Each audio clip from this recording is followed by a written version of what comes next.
Пошло. Да. Так, мы снимаем фитнес-тренировку.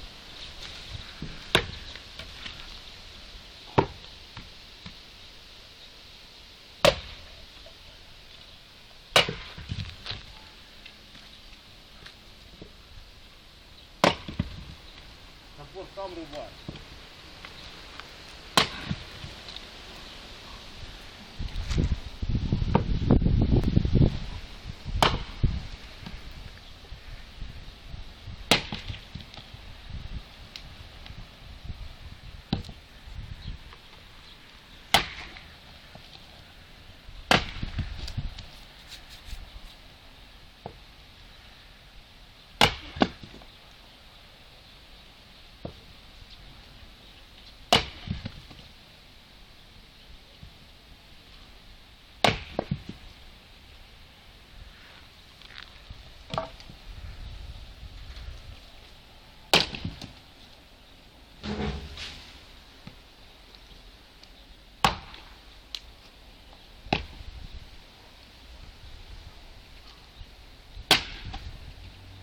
Что, возьмем потолще?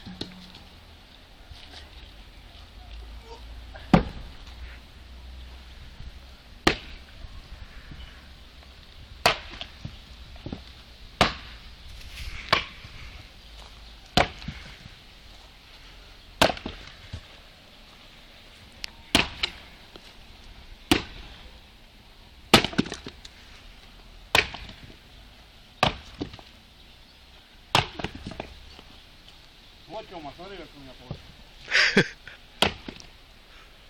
Не надо фитнес-тренера.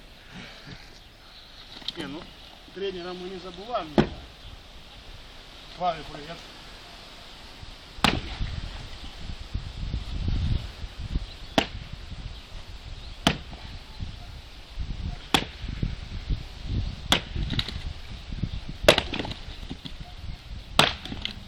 Надо машину еще заказать будет. Ага. Сбрасывать вес. Так что, зрители, вот это лучший фитнес.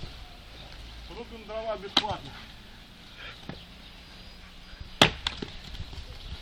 Так, ну что, еще одну?